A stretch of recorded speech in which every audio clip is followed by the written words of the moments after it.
What's going on, guys, and welcome back to another episode of Career Mode. This is episode number 34, and we're starting today's episode off with some player training here for Marco Ryan Talla, Ruben Loftus-Cheek, and Jack Butland as well. Ryan Talla now up to a 71 overall. He's having a very good debut season in professional football as well. He's our Scout Future Star with 3 goals in 3 games in the Europa League, so good to see him improving and getting to a 71 overall. Right now, Redmond and Traore are on the wings, but I'm definitely contemplating using Ryan Talla more in the league games in the next half of the season, but right now I want to keep him in the Europa League just because as things stand he could be a favourite for the Golden Boot. Following that, we had a youth commentary report, so you can see how Canadians are currently getting on, and also Capu came to us with a player conversation there. I don't know about you guys, but whenever players come to you with player conversations, I barely even read them. I sort of just look at them and go, yeah, sure, press the square button, delete, that's it, it's done. You know, I barely ever actually read them and digest what the player is saying.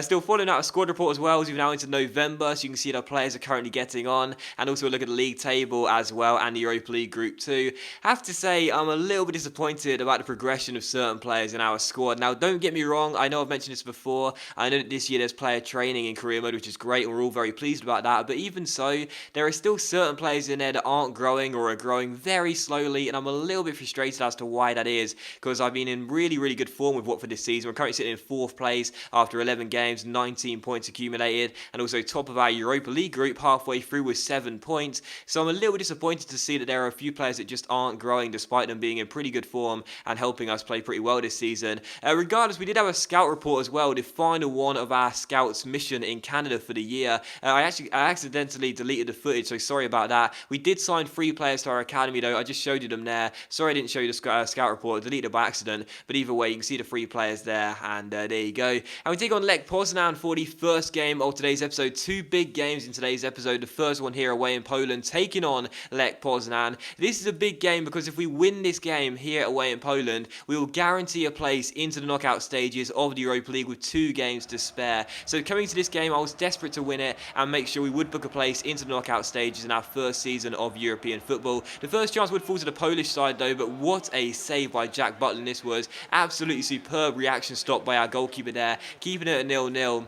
And preventing Lech Poznan from getting the opening goal of the game. But how about this in the 21st minute? As Charlie Austin gets played the ball through by Damari Gray there, I thought for sure he was about to run through one-on-one, and the referee then gave a foul, stopped play, brought it back, and also booked our Scout Future Star Marco Ryan Talla for this. Now, you wouldn't have seen this, I didn't see this at first, because the first challenge was clean and fair, but what on earth is the referee giving a foul for here, and why is he booking our Italian winger? Like, seriously, answers on a postcard, where is the foul and where is the bookable offence? Because I can't see it at all. That was just ridiculous. Austin got played through by Damari Gray. I thought for sure he was going to go through one-on-one and possibly open the scoring, and instead the referee not only brings play back for a foul, which never was a foul, also books our Scout Future Star as well. So very frustrated about that. Lech Poznan then had the following chance of the game, but in the 35th minute we would open the scoring through Damari Gray. I was really pleased about this as well because I was so frustrated with what happened with that Marco Ryan Talla incident, because I thought for sure I might score with Charlie Austin. This was our first real chance of the game. Damari Gray won us the ball back down the right-hand side here, used his pace to get away from the defender who gave the ball away. Could have cut it back towards Charlie Austin, but I don't like scoring cutback goals too many times a season, so I thought I'd try and blast it into the near post. Did exactly that, and Damari Gray gets his first goal of the season, and the former Birmingham man makes it Lech Poznan 0, Watford 1. So Gray's been okay since coming in. He came at the start of last season. He hasn't had too much game time. He's been a sort of a squad player, a fringe player for us, but whenever he's played, he's done quite well. This season, not too much game time for him. When he has played, hasn't done too many good things, but he does score his first goal of the season there and make it Lech Poznan 0, Watford 1. But pretty much straight from kickoff though, Lech Poznan got themselves forward, and once again we were singing the praises of Jack Butland. Another good save there by a young goalkeeper, keeping it at 1-0 to Watford and turning this shot behind for a corner. And from the resulting corner, it was crossed into the centre. It goes towards the far post, and the header goes over the bar and onto the roof of the net. So still Lech Poznan 0, Watford 1. And at half time, as you can see the stats right here, 58% possession for Lech Poznan, 4 shots and 1 on target. No goals for them though, and we'd only had 1 shot and 1 on target, that coming through Damari Gray, and we were leading by a goal to 0. So Lech Poznan must have been really frustrated at half time, and they must have been really frustrated 4 minutes after the break as well. because 1-0 soon became 2-0 to Watford, and Brendan Galloway gets his first goal for the club. He came in the summer transfer window from Everton. We signed him to the club. He's been an understudy for Danny Rose. He's played a few games. He's played another game here, and he gets his first goal for the club as well for the number 33. A simple finish, really. John Joe Shelby's free kick from range was spilt by the goalkeeper, who should have done a lot better. He didn't, and Galloway capitalises and makes it Lech Poznan 0, Watford 2. But Lech Poznan 1, Watford 2 was the scoreline just a few minutes later, though, and for our second goal, the goalkeeper for Lech Poznan was at fault, in my opinion. And for this goal, sadly for us, I have to say, Jack Butland was at fault for this one. Now, Butland came in at the start of last season. He was one of the first signings we made in this career mode, but I have to say, this was very, very poor goalkeeping. Maybe poor defending to be caught out there down the left-hand side, but answers on a postcard. I've said that phrase twice now. What is Jack Butland doing here? I mean, seriously, what is he doing? He comes out to meet the ball, and he just stands there, puts his head into the chest of the Poznan player, who heads it into the open goal, says, "Thank you very much, I'm going to get my side back in the game,"